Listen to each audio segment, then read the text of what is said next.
Welcome back to Booktalks Podcast. This is Kayla. And Marissa. And this week we're doing a double episode. And the first book we read is The Serpent and the Wings of Night by Carissa Broadbent.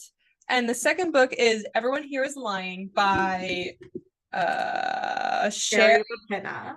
Yes. We read these a little bit ago and we've just been really bad about finding time to edit because we've been going through some big life changes. Well, more Marissa, I'm just catching up in my life. You were in your running girl era. So big life change. That did take some time. I think we're out of our running girl era for a little bit. I feel like I've been doing all my time and energy to this podcast again, and it's probably been overload. So we're going to record on our thoughts, but we've also read them like a month ago, so bear with us. Which one do you want to start with? Well, I'm more familiar with Everyone Here is Lying. Okay, we can do that one. Okay. So what was that one about? You want to do a synopsis? Everyone Here is Lying by Shari Lapena. It says, welcome to Stanhope, a safe neighborhood, a place for families. William Wooler is a family man on the surface, but he's been having an affair that ended horribly this afternoon in a motel up the road. So when he returns to his house, devastated and angry, to find his difficult 9-year-old daughter, Avery, unexpectedly home from school, William loses his temper. Hours later, Avery's family declares her missing. Suddenly, Stanhope doesn't feel so safe, and William isn't the only one on his street who's hiding a lie. As witnesses come forward with information that may or may not be true, Avery's neighbors become increasingly unhinged. So what was your thoughts on this book? Also, we should probably preface this will be a spoiler episode. So if you have not read it yet or you don't want anything to be spoiled, then come back to us. But yeah, what were your thoughts on this book? As a thriller, I guess it's not really a thriller, it's more mystery. It's technically like domestic suspense, which is its own category of thriller kind of. So it's like a domestic suspense thriller. Multiple point of views. Everyone could be a suspect. It was fine. But I have a history with Shari Lapena. I've read 3 of her books, The Couple Next Door, Not a Happy Family, and Everyone Here is Lying. And my problem with all 3 has been the ending. For like 70% of the book, I've been on the edge of my seat, very interested. Like, it's a page turner. She's very good at that. She never wraps them up in a way that is satisfying. She rushes the endings. They feel unfinished. And like with this one, it was even an ambiguous ending. Because spoiler, Avery's a little sociopath. Literally. Yeah. So I think I gave it a 3 on Goodreads. It's fine. And if you are a Shari Lapena fan, you'll like it. I just personally have not been a Shari Lapena fan, so not my favorite. So did you see the end coming though? Because you're really good at guessing the ending of books. I am not. Did you see it coming? It's been a while now, but I remember thinking at the time it felt very Gone Girl-esque, which I don't know if you've seen the movie Gone Girl or you read the book, but in Gone Girl, spoiler about Gone Girl, I guess, the wife like makes herself go missing and leads her husband on this wild goose chase and kind of sets him up, frames him for her disappearance and murder, all in this attempt to make him like re-fall in love with her. It's really crazy. So as I was reading this book, it did feel like Avery had probably Gone Girled herself. Also, we kind of knew it was like 60 or 70% of the way through that Avery had done this. Like she was in Marian's basement. That was revealed not early on, but also it wasn't like the last twist of the book. We knew going into the final like stretch of the book that Marian and her had teamed up, although Marian was looking to kill her and Avery was just looking for attention. So kind of weird. So like I saw it coming. There were some twists at the end, but it wasn't like, wow, I'm so surprised. I feel like the biggest twist was Marian turning on her. That was what I think kept me on my seat the most. Up until that point, I didn't really. The thing was, Avery's not a sympathetic character to be concerned about. Like the most of the book was searching for Avery and going and getting in these webs with all these neighbors that are all intertwined. And I didn't like care to find Avery because she kind of just sounded awful. Like I felt so bad for her brother because he was like this like such a good kid, like just wants everyone happy, and like his sister is a monster. Yeah. Yeah, the only thing I could have seen where she would have been a sympathetic character is if like they had played more into the father abusing her, because the father did hit her like hard, smacked her to the floor. And we know that he's hit her in the past. So it's like, okay, she is a victim. You know, if they'd played into that, maybe I would have felt more sympathy for her. But she was also clearly just a sociopath, like just crazy. And even though whenever like her brother would describe the like the hitting and like their father losing his temper, it sounded like she had this like evil smirk on her face, and she was like kind of asking for it. Not that I was rooting for her to get hit. Right. We're anti-abuse. That we're against domestic abuse. Right. But she's kind of like a kid you want to shake. So I didn't feel that bad for her, because it kind of just sounded like, yeah, she's crazy. And like her mother was all kind of just, I felt bad for her mother the most, because she's viewing Avery as this like sweet, like misunderstood child. Her husband's cheating on her, and like it's just her and her son are just like kind of stuck together, and it's just and she just wanted her daughter back, and her son was blaming himself for Avery's disappearance for the entire book because he didn't pick her up. She knew about the key under the door, blah blah blah, whatever it was. So it's like the mom really was the only one I felt the entire time wasn't a suspect, which would have been a big twist then if she had been the suspect, but she wasn't. Like the whole time I just felt bad for her because, yeah, I mean, husband's cheating, daughter's missing, son blames himself, and she doesn't know where her little girl is. And she had a job. I was like, did she even have a job? But she did. Yeah, I wasn't like on the edge of my seat with this book at all. Okay. Like the last thriller I read by Riley Sager, I really liked. Like I remember I went for a run for like 40 minutes listening to it, and I forgot I was running because it was like so good that I was just like listening. This book I would run to, and I was like struggling like to even wanting to listen to it because I was just kind of bored. Yeah. It was a lot of people. I feel like there's almost too many characters. So it's a whole subcategory of thrillers is these domestic suspense novels with the multiple point of views. Like I actually think Riley Sager may be writing one right now because I follow him on my personal, and we probably follow him on Booktalks as well. But he's been posting pictures of like a neighborhood and like a swing set in the neighborhood and stuff like that. And this is like a whole subcategory where it's a neighborhood full of lies. And so you get the multiple point of views of everyone in the neighborhood and how do these secrets connect and overlap. And, you know, everyone's a suspect. No one can be trusted. It is a very popular thing. I'm just not a fan of multiple point of views. I never have been. I don't know why. I think because I get confused. I'm not smart enough for them. But even today, I was taking notes on all the characters. And this is the list of characters I wrote down. And there were like 10 more I could have written down. Like I didn't write down the cops. I didn't write down a couple other people. So it's just a lot to keep track of. Yeah, I got from getting Derek Seaton, like Jenna's brother, mixed up with the like older teenage son of, I think the Blanchards. Yeah, so Ryan Blanchard. Yeah, I got Ryan and Derek confused a lot. Yeah. And then I got Derek and Adam also confused a lot. Yeah. I wrote their names down together under suspects. Ryan, Derek, or Adam could be the older boyfriend. So like they were just all the same to me.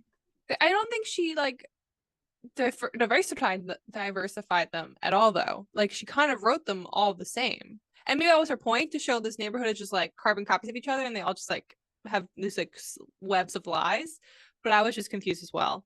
I don't think I like this genre. But I did just finish Pretty Little Liars. And Pretty Little Liars, have you ever seen Pretty Little Liars? I've seen enough of it to know what it's about. It's essentially kind of this, but a little darker because there's like girls buried in backyards and there's also more love in it. I'm really tempted to rewatch it again because I really love it. It's just like my fall show. It's my fall comfort show. Not Gilmore Girls? About murder. We go into Gilmore Girls as we branch into colder weather. Like November will be Gilmore Girls weather because it kind of has snow a lot. But in the early fall, we channel Pretty Little Liars. One, for their outfits, because I love their fall outfits. Okay. And then just like, fall, small town vibes. They're actually both filmed on the same set. Really? Fun fact. I could tell if it's a good book if I remember things about it. Because we read it, like, I don't know, it's kind of crazy how you kind of forget books after you read them. but it's also just like a telling, like there's just so many stories you read and you hear, and there's so much media going into you every day. So a good story really sticks out and you like remember it. And I don't remember anything from this book really. Like I remember only like the only one left much more than I remember this book, because that one I really enjoyed. I remember the old lady in the bed that can't move and had to be carried out of the house and all this stuff. No, I agree. I did in some ways like the ending, in the sense that like it ended ambiguously. So I sometimes like when books do that, but also they make me mad, and I want there to be more chapters. Like I think I said in my Goodreads review, like I don't know if this needed one extra chapter, 2, 10, 20, but it needed something else. So I just feel like I enjoyed it up till maybe 70%, and then I just was like, okay, not my cup of tea.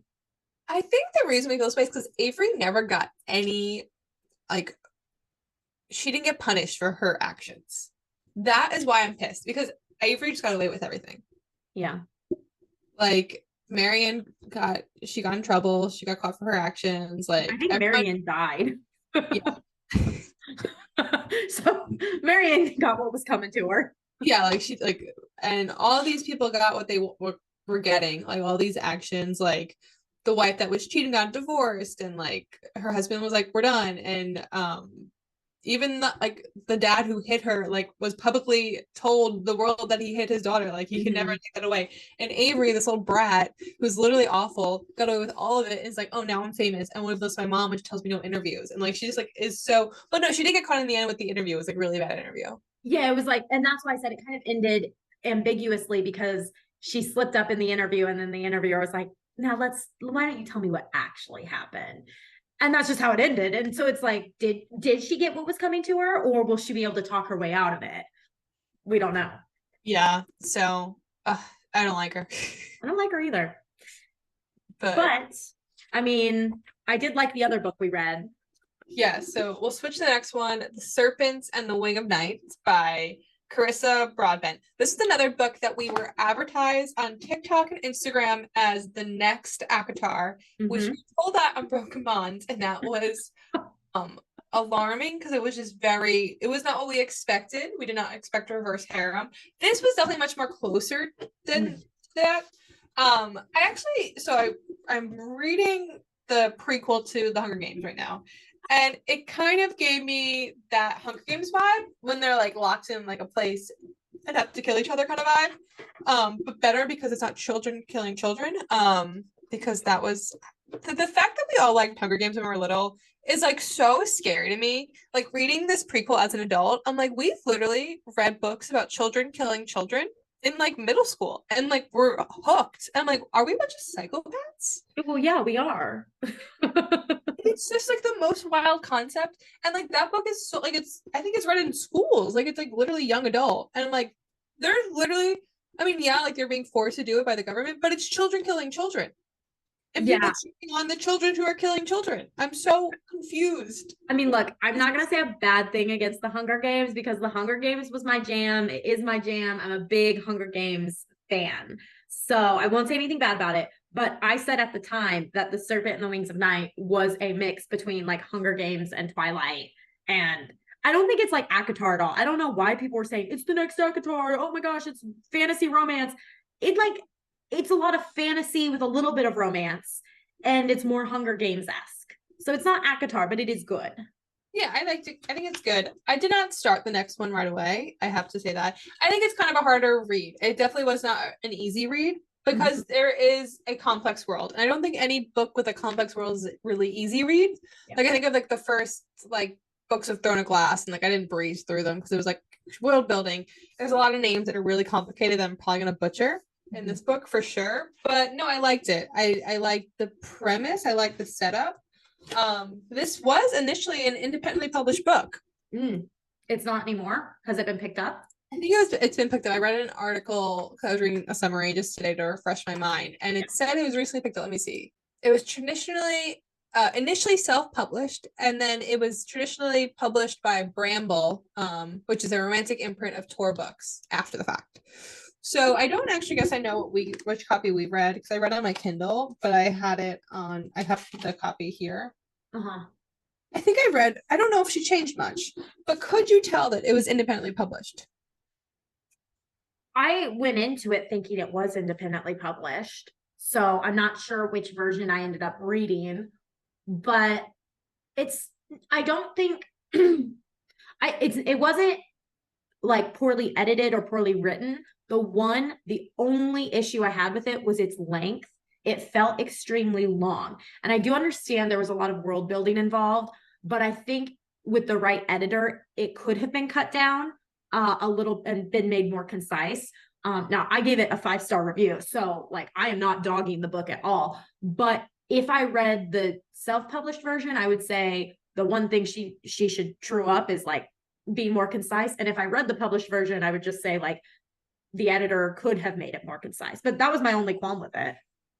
I'm always confused when books go from independently published to traditionally published. Do they change the book?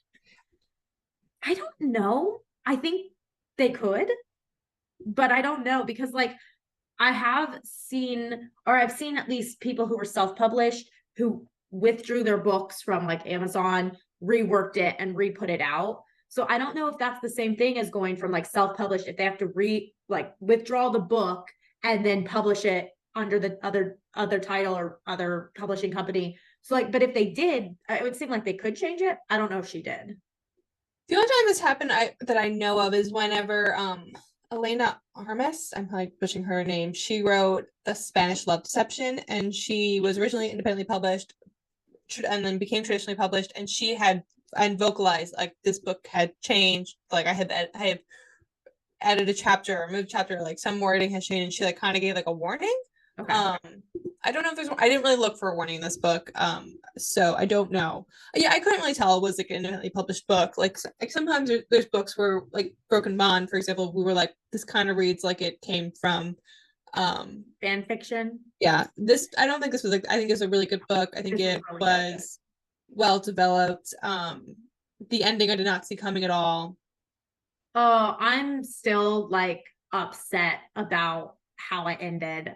And I did want to jump straight into the next book. Now I didn't because I had a ton of life changes happening at the time. I was here in Huntsville, potentially going back to Phoenix. I was looking for a new job. I was all this stuff going on. And so I didn't jump straight into the next book. I still want to, like, I was looking at, since I was looking at what this book was about again today, it just kind of re-inspired me. Like, I got to get my hands on that second book because that ending was as much of a cliffhanger as you could have without like being a total cliffhanger.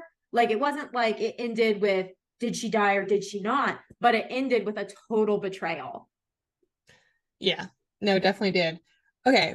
Aside coming from the ending, her dad, do you picture him looking like Carlisle in Twilight? Because that's what I picture him to look like. I didn't really know how to picture Vincent, quite honestly, because I don't think I pictured him like Carlisle. I think I pictured him as being super big with long black hair, kind of like someone like the villain in Mulan or something. I don't know how he was described. I don't know why I'm thinking blonde boy. I think he just gives the same vibe as that dad in Twilight because he like looks the same age as his kids essentially. Yeah. Like, a little bit older. Like honestly, if you put Carlisle next to one of his daughters, you probably thought they would be married. Mm-hmm. And that was the same vibe here where like he's a vampire, he looks young, like he doesn't really age, he's like immortal, and he has this like daughter growing who's human, and like where like a lot of people thought that she was like his lover and like all these crazy because he dedicated so much to her. Yeah, it was that's how I pictured him. Interesting. What did you think about, how do you say Oria? I was saying Araya. I'm gonna butcher all the names in this book. They were quite hard. Besides Vincent, like pretty much all of them are like really hard names. Well, I'm like curious of where she got them from. Well, I don't have any idea where she got Oraya from, or whatever it is, Oraya. Oria, it could be Oria, I guess. I don't know. I mean, I don't know. I don't know. But Miss O, whatever her name is, I really liked her. I felt like she was a good protagonist. Sometimes I get frustrated with the women in the fantasy novels. Like, I love From Blood and Ash. It's my trashy go-to. Like, I don't know what it is about Poppy and Castile because honestly, the books are terrible, but I just love them. Okay, I said it. I get frustrated with Poppy though all the time because I feel like Poppy is just brash and rash and impulsive and a child. Like she acts like a child. I feel like Oriah was well more developed and like her intentions were clear. Like I am entering the, what is it, Kajari? I am entering this because I am a prey in this predator world and I need to elevate my status and be on the same level if I'm going to survive. Like, you know, I don't necessarily want to enter the Kajari, but I have to do this for survival. And two, once I have done that, I can go find my family, see if any of them are alive, because as far as she knows, they're dead, but they could be out there for all we know. So like her goal was clear. She's a fighter, a warrior. She's surviving in a world where she shouldn't survive. And I didn't feel like she was super childish, which I appreciate. I thought her banter with Rain was great. And I just really liked her. I think that's why I wanted to jump straight into the next book, because I did really like her. She is 23, so she is like a little bit older. It's hard to tell because she's like her father is such a big part in her life still. I mean, that I think most people who are 23, but like at 23, I feel like I think I had moved out of like my home at that point. Like I'd moved into the city, so I wasn't like, I don't know. I feel like that's why we probably think she's younger than she is.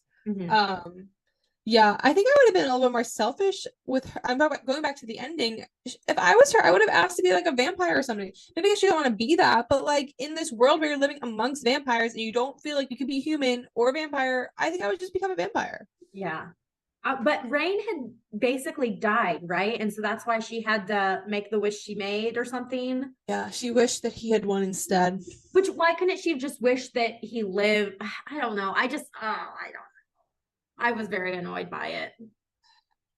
Yeah, I'm annoyed by it, and I know she's like upset with him, but I feel like her actions toward him at the end too, though.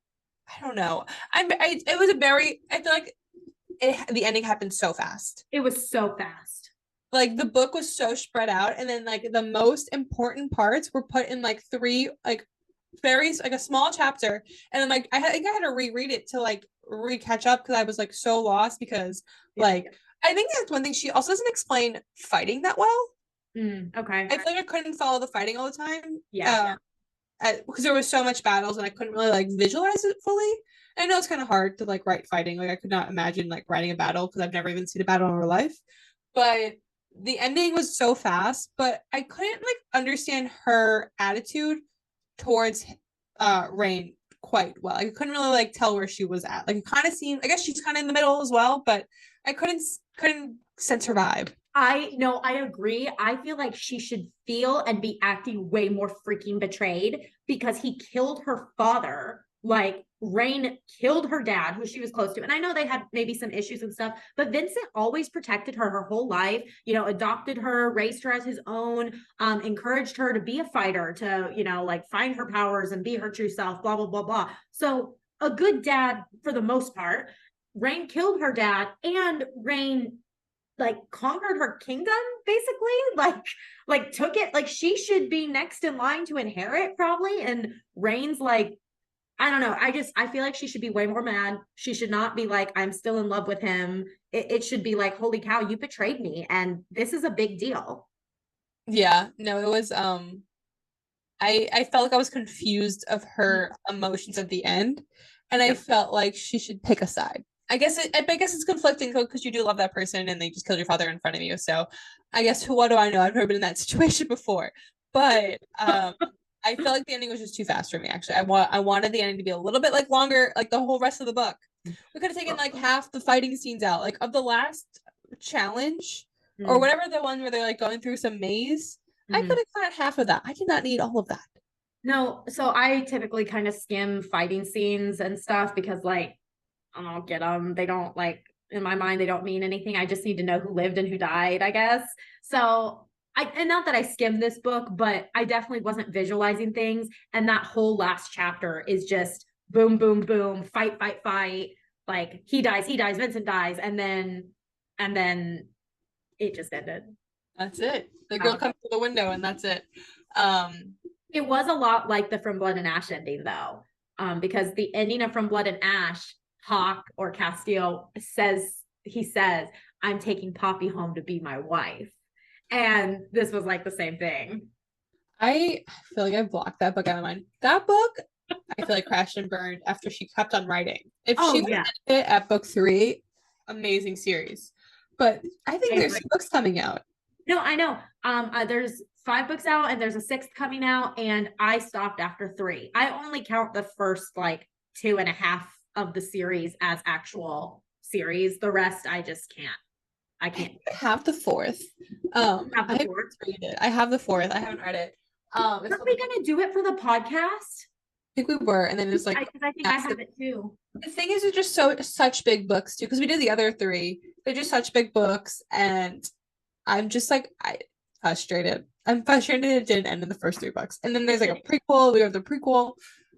We read the prequel. I forgot we did that for the podcast. So I don't remember the ending of that book at all. But no, I like this book a lot. I'm curious of where this goes. So I do want to read it. I just wasn't in the mood for it after this. Yeah. I'm still working my way through the prequel of Hunger Games. I'm dragging my feet with that one a little bit. I just can't get behind the killing of the children anymore. You were okay with it at one time, but now you're taking a hard stance against killing children. Apparently I was super chill. I remember reading them and I remember reading them fast, and I'm like, what was wrong with me? Also, I know you loved Hunger Games. The main character kind of annoys me sometimes. Her voice irks me. How dare you? It's a pet peeve of mine. I know I'm in the minority there. But so I was really excited because I like this main girl, but it's also written in Jon Snow's point of view, and I can't really get behind his villain origin story, but I am really intrigued for the movie, so that's why I want to read it. So we'll see. Okay, so overall rating, I give Everyone Here Is Lying a 3-star. I give this book a 4-star. I give Everyone Here Is Lying 3, and I give the Serpent book 5 because I loved it. So that's all we have. Thanks for listening. This is Kayla and Marissa. Make sure to follow us on Instagram and TikTok at Booktalks Podcast, and to follow us on YouTube, or I guess subscribe on YouTube. Woo-hoo. Have a good night.